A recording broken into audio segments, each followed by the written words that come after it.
Hi welcome backs to my channel. ಎಲ್ಲರೂ ಹೇಗಿದ್ದೀರಾ? ಎಲ್ಲರೂ ಚೆನ್ನಾಗಿದ್ದೀರಾ ಅಂತ ಅಂದ್ಕೊಳ್ತಾ ಇದ್ದೀನಿ. ಇವತ್ತು ಹೊಸ ರೆಸಿಪಿ ಜೊತೆ ನಿಮ್ಮ ಮುಂದೆ ಬಂದಿದ್ದೀನಿ. ಟೊಮೊಟೊ ದೋಸೆ ಮತ್ತು ಕಾಯಿ ಚಟ್ನಿ ಯಾವ ರೀತಿ ಮಾಡೋದು ಅಂತ ಹೇಳ್ಕೊಡ್ತೀನಿ. ಬನ್ನಿ, ಫಸ್ಟಿಗೆ ಒಂದು ಮಿಕ್ಸಿಂಗ್ ಬೌಲ್ ತೊಗೊಂಡು ಒಂದು ಬಟ್ಲು ಅಕ್ಕಿ ಹಿಟ್ಟು ಹಾಕ್ಕೊಳ್ತಾ ಇದ್ದೀನಿ. ಮತ್ತು 2 ಸ್ಪೂನು ಗೋಧಿ ಹಿಟ್ಟು, ತಿರ್ಗಾ ಒಂದು ಅರ್ಧ ಬಟ್ಲು ಚಿರೋಟಿ ರವೆನ ಹಾಕ್ಕೊಳ್ತಿದ್ದೀನಿ. ಇದಕ್ಕೆ ಚಿರೋಟಿ ರವೆ ಹಾಕ್ಕೊಂಡು ಸ್ವಲ್ಪ ನೀರನ್ನ ಮಿಕ್ಸ್ ಮಾಡಿಕೊಂಡು, ನಾನು ಕೈಯಲ್ಲಾದ್ರೂ ಕಲಿಸ್ಕೋಬೋದು, ಇಲ್ಲಾಂದರೆ ಈ ಥರ ಮಿಕ್ಸರ್ ಇರುತ್ತಲ್ಲ ಇದರಲ್ಲಾದ್ರೂ ಕಲಿಸ್ಕೋಬೋದು. ನೋಡಿ, ಇದನ್ನು ಕಲಿಸ್ತಾ ಇದ್ದೀನಿ. ಇದಕ್ಕೆ ಒಂದು ಪೇಸ್ಟ್ನ ಹಾಕಬೇಕು, ಟೊಮೊಟೊ ರುಬ್ಬಿರೋ ಅಂಥದ್ದನ್ನ ನಾನು ಮರ್ತುಬಿಟ್ಟಿದ್ದೀನಿ. ನೋಡಿ, ಇವಾಗ ಅದಕ್ಕೆ ತೊಗೊಳ್ತಾ ಇದ್ದೀನಿ. ಒಂದು ಮಿಕ್ಸಿ ಜಾರ್ ತೊಗೊಂಡು 2 ಟೊಮೊಟೊನ ದೊಡ್ಡದಾಗಿ ಹೆಚ್ಚಿಟ್ಕೊಂಡಿದ್ದೀನಿ. ಮತ್ತು ಇದಕ್ಕೆ 1 ಇಂಚು ಶುಂಠಿನ ಕಟ್ ಮಾಡಿ ಇಟ್ಕೊಂಡಿದ್ದೀನಿ. ಅದು, ತಿರ್ಗಾ ಒಂದು ಅರ್ಧ ಸ್ಪೂನು ಖಾರದ ಪುಡಿ, ತಿರ್ಗಾ ಒಂದೇ ಒಂದು ಚಿಟಿಕೆ ಅರಿಶಿನ ಹಾಕ್ತಾಯಿದ್ದೀನಿ. ಮತ್ತು ಇದಕ್ಕೆ ರುಚಿಗೆ ತಕ್ಕಷ್ಟು ಸ್ವಲ್ಪ ಉಪ್ಪನ್ನ ಹಾಕ್ಕೊಳ್ತಿದ್ದೀನಿ. ಇದಿಷ್ಟನ್ನು ನೀರು ಹಾಕ್ಕೊಳ್ದಲೇ ನಾವು ರುಬ್ಕೊಂಡು ಬರಬೇಕು. ಇದನ್ನು ನೀರು ಯಾವುದೇ ಕಾರಣಕ್ಕೂ ನೀರು ಹಾಕ್ಕೋಬೇಡಿ ಇದಕ್ಕೆ. ನೋಡಿ, ನುಣ್ಣಗೆ ರುಬ್ಬಿಟ್ಕೊಂಡು ತಂದ್ಕೊಂಡಿದ್ದೀನಿ. ಇವಾಗ ಈ ಮಿಕ್ಸಿಂಗ್ ಬೌಲ್ಗೆ ಹಾಕಿ ನಾನು ಅರ್ಧಕ್ಕೆ ಬಿಟ್ಟಿದ್ನಲ್ಲ, ಇವಾಗ ಅದಕ್ಕೆ ಹಾಕ್ಕೊಳ್ತಿದ್ದೀನಿ. ನೋಡಿ, ಇವಾಗ ಮಿಕ್ಸಿಂಗ್ ಬೌಲ್ಗೆ ಹಾಕ್ಕೊಂಡು ಇವಾಗ ಅದು ಫುಲ್ಲು ತೆಳ್ಳಗೆ ಅದಕ್ಕೆ ದೋಸೆ ಹಿಟ್ಟು ಹಾಕ್ಕೊಳ್ಳೋಕ್ಕೆ ಬರೋ ಅಂಥ ಅದಕ್ಕೆ ಕಲಿಸ್ಕೊಬೇಕು. ನೋಡಿ, ನಾನು ಇವಾಗ ನೀಟಾಗಿ ಕಲಿಸ್ಕೊಂಬರ್ತೀನಿ. ಈಗ ನೋಡಿ, ಕಲಿಸ್ಕೊಂಡಿದ್ದ ತಕ್ಷಣ ನೋಡಿ, ಅರ್ಧ ಟೀ ಸ್ಪೂನ್ ಜೀರಿಗೆ ಮತ್ತು ಒಂದು ಸ್ವಲ್ಪ ಕೊತ್ತಂಬರಿ ತೊಗೊಂಡಿದ್ದೀನಿ. ನೀಟಾಗಿ ತೊಳೆದು ಸಣ್ಣಗೆ ಹಚ್ಚಿಟ್ಕೊಂಡಿದ್ದೀನಿ. ನಿಮಗೆ ಇದಕ್ಕೆ ಬೇಕು ಅಂತಂದರೆ ಕರಿಬೇವು ಕೂಡ ಹಾಕ್ಕೋಬೋದು, ಹಸಿ ಕರಿಬೇವು ಮತ್ತು ಹಸಿಮೆಣ್ಸಿನ್ಕಾಯಿ ಕೂಡ ಹಾಕ್ಕೋಬೋದು. ಮತ್ತು ರುಚಿಗೆ ತಕ್ಕಷ್ಟು ಉಪ್ಪು, ನಾನು ಆವಾಗಲೇ ಸ್ವಲ್ಪ ಉಪ್ಪು ಆ್ಯಡ್ ಮಾಡಿದ್ದೆ, ಇವಾಗ ನೋಡಿಕೊಂಡು ಹಾಕ್ಕೊಳ್ಳಿ. ಇವಾಗ ನೀಟಾಗಿ ಮಿಕ್ಸ್ ಮಾಡ್ಕೊಳ್ಳಿ. ನೋಡಿ, ನನಗೆ ಇನ್ನೂ ಸ್ವಲ್ಪ ತಿಕ್ನೆಸ್ ಅನ್ನಿಸ್ತಾ ಇದೆ ಇದು, ಅದಕ್ಕೆ ನಾನು ಇನ್ನೊಂದು ಚೊಂಬು ನೀರನ್ನ ಹಾಕ್ಕೊಳ್ತಿದ್ದೀನಿ ಇದಕ್ಕೆ.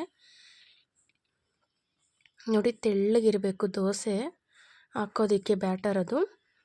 ನೋಡಿ, ಇವಾಗ ಈ ಕನ್ಸಿಸ್ಟೆನ್ಸಿ ಇದ್ದರೆ ಸಾಕು, ಈ ರೀತಿ ಇರಬೇಕು, ತೆಳ್ಳಗೆ ಸಾಕು. ಇಷ್ಟಾದರೆ ಆವಾಗಲೇ ಸ್ವಲ್ಪ ಗಟ್ಟಿ ಇತ್ತದು. ನೋಡಿ, ಇವಾಗ ಇದೊಂದು ಅರ್ಧ ಗಂಟೆ ನೆನಿಲಿ, ಇದನ್ನು ಸೈಡ್ಗೆ ಇಟ್ಕೊಂಬಿಡೋಣ. ಅಷ್ಟರಲ್ಲಿ ಕಾಯಿ ಚಟ್ನಿಗೆ ರೆಡಿ ಮಾಡ್ಕೊಳ್ಳೋಣ. ನೋಡಿ, ಒಂದು ಅರ್ಧ ಹೋಳ್ಗೆ ತೆಂಗಿನಕಾಯಿ ತುರಿ ತೊಗೊಂಡಿದ್ದೀನಿ, ಸ್ವಲ್ಪ ಕೊತ್ತಂಬರಿ ಸೊಪ್ಪು, ಉಪ್ಪು, ರುಚಿಗೆ ತಕ್ಕಷ್ಟು ಉಪ್ಪು, ಒಂದು ಅರ್ಧ ಟೀ ಸ್ಪೂನ್ ಜೀರಿಗೆ, ಒಂದು 5ರಿಂದ 6 ಎಸಳು ಬೆಳ್ಳುಳ್ಳಿ, ಒಂದು 4 ಹಸಿಮೆಣ್ಸಿನ್ಕಾಯಿನ ಹುರಿದಿಟ್ಕೊಂಡಿದ್ದೀನಿ ಅದನ್ನು, ಮತ್ತು 2 ಟೀ ಸ್ಪೂನು ಕಡಲೆ ತೊಗೊಂಡಿದ್ದೀನಿ, ಹುರ್ಗಡಲೆ. ಇದಿಷ್ಟು ನಾನು ಇವಾಗ ರುಬ್ಕೊಂಡು ತೊಗೊಂಬರ್ತೀನಿ. ನೋಡಿ, ರುಬ್ಬಿಟ್ಕೊಂಡಿದ್ದೀನಿ. ಜಾಸ್ತಿ ನುಣ್ಣಗೆ ರುಬ್ಬಿಲ್ಲ, ಸ್ವಲ್ಪ ತರ್ತರಿ ಥರ ರುಬ್ಬಿದ್ದೀನಿ ನಾನಿದು. ಇದಕ್ಕೆ ಬೇಕಂದರೆ ನೀವು ಒಗ್ಗರಣೆ ಕೂಡ ಹಾಕ್ಕೋಬೋದು. ನೋಡಿ, ಇವಾಗ ನಾವು ದೋಸೆ ಹಾಕ್ಕೊಳ್ಳೋಣ ಬನ್ನಿ. ಇವಾಗ ನೋಡಿ, ನಾನು ಈ ಥರ ಅಂದರೆ ತವ ಇಟ್ಕೊಂಡಿದ್ದೀನಿ. ಇದಕ್ಕೆ ಅರ್ಧ ಈರುಳ್ಳಿನ ಕಟ್ ಮಾಡಿಬಿಟ್ಟು ಈ ಥರ ಉಜ್ಜಿದ್ರೆ ನೀಟಾಗಿ ದೋಸೆ ಎದ್ದೊಳುತ್ತೆ. ನಾನು ಇವಾಗ ಅರ್ಧ ಈರುಳ್ಳಿನ ಕಟ್ ಮಾಡಿ ನೀಟಾಗಿ ಉಜ್ಜುತ್ತಾ ಇದ್ದೀನಿ ಅದಕ್ಕೆ, ತವಕ್ಕೆ.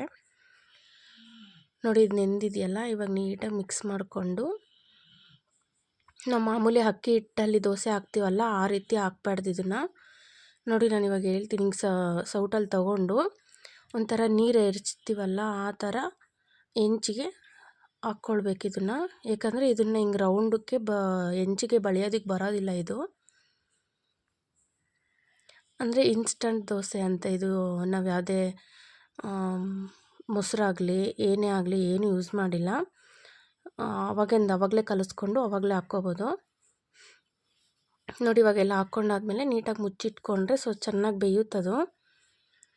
ನಾವು ಇದಕ್ಕೆ ತುಪ್ಪ ಆದರೂ ಹಾಕ್ಕೋಬೋದು, ಮೇಲ್ಗಡೆ ಸ್ವಲ್ಪ ಎಣ್ಣೆ ಆದರೂ ಹಾಕ್ಕೋಬೋದು. ನಾನು ಸ್ವಲ್ಪ ಎಣ್ಣೆ ಮಾತ್ರ ಹಾಕ್ಕೊಂಡಿದ್ದೀನಿ. ನೋಡಿ, ಲೈಟಾಗಿ ಅದು ಎದ್ದೊಳುತ್ತದೇನೆ, ನಾವು ಸುಮ್ಮನೆ ಹಿಂಗೆ ಸ್ವಲ್ಪ ಸಪೋರ್ಟ್ ಕೊಟ್ಟರೆ ಸಾಕು. ನೋಡಿ, ಎಷ್ಟು ನೀಟಾಗಿ ಎದ್ದೊಳುತ್ತದೇನೆ. ನೋಡಿ, ಕಲರ್ಫುಲ್ ಟೊಮೊಟೊ ದೋಸೆ ರೆಡಿಯಾಗಿದೆ. ತುಂಬ ರುಚಿಯಾಗಿದೆ. ಒಂದು ಸತಿ ಮಾಡಿಕೊಂಡು ಯಾವ ರೀತಿ ಬಂದಿದೆ ಅಂತ ನನಗೆ ಕಮೆಂಟ್ ಮಾಡಿ ತಿಳಿಸಿ.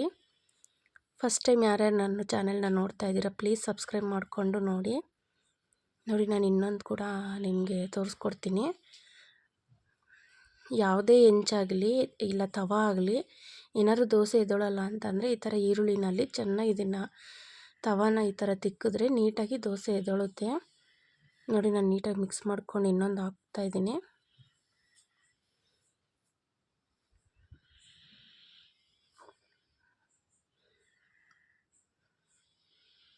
ನೋಡಿ ಇವಾಗ ಹಾಕ್ಕೊಂಡು ಇದನ್ನು ಸ್ವಲ್ಪ ಪ್ಲೇಟ್ನ ಹಾಕಿ ಮುಚ್ಚಿದ್ರೆ ಮೇಲ್ಗಡೆ ವೈಟಿಗೆ ಬರೋದಿಲ್ಲ, ನೀಟಾಗಿ ಬೇಯುತ್ತಿದ್ದು. ಮಕ್ಕಳಿಗೆ ಚಟ್ನಿನೇ ಬೇಡ, ಹಂಗೆ ಕಲರ್ಫುಲ್ಲಾಗಿರೋದಕ್ಕೆ ಹಂಗೆ ಬೇಕಾದರೆ ಓಡಾಡ್ಕೊಂಡು ತಿಂದ್ಬಿಟ್ಟು ಖಾಲಿ ಮಾಡಿಬಿಡ್ತಾರೆ. ಆ ಥರ ಇದೆ, ಚೆನ್ನಾಗಿದೆ. ಇದು ಫುಲ್ಲು ಕಲರ್ಫುಲ್ಲಾಗಿರುತ್ತಲ್ಲ, ಹುಡುಗರಿಗೆ ಇಷ್ಟಪಟ್ಟು ತಿಂತಾರೆ. ನೀವು ಒಂದು ಸತಿ ಮನೆಯಲ್ಲಿ ಮಾಡಿಕೊಡಿ ಮಕ್ಕಳಿಗೆ.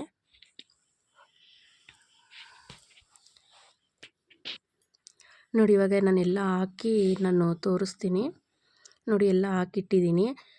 ಮಾಮೂಲಿ ಉದ್ದಿನಬೇಳೆ ಹಾಕಿ ರುಬ್ಬಿ ಮಾಡೋದಕ್ಕಿಂತ ಇದು ತಕ್ಷಣ ಮಾಡೋವಂಥ ರೆಸಿಪಿ ತುಂಬ ಸೂಪರಾಗಿರುತ್ತೆ. ಬೆಳಗ್ಗೆ ಹೊತ್ತು ಟಿಫನ್ಗೆ, ಮಕ್ಕಳಿಗೆ ಲಂಚ್ ಬಾಕ್ಸಿಗೆ. ಉದ್ದಿನಬೇಳೆದಾದರೆ ತೇಗು ಬರುತ್ತೆ, ಹುಳಿ ತೇಗು, ಗ್ಯಾಸ್ಟಿಕ್ಕು, ಚೆನ್ನಾಗಿ ನೀರು ಕುಡಿಸುತ್ತಪ್ಪ, ಮಾಡೋಕ್ಕಾಗಲ್ಲ ತಿನ್ನೋಕ್ಕಾಗೋದಿಲ್ಲ ಅದು. ಇದಾದರೆ ಯಾವಾಗ ಬೇಕಂದರೆ ಅವಾಗ ಮಾಡ್ಕೋಬೋದು. ನೆಕ್ಸ್ಟ್ ವೀಡಿಯೋ ಜೊತೆ ಸಿಗೋಣ. ಬಾಯ್.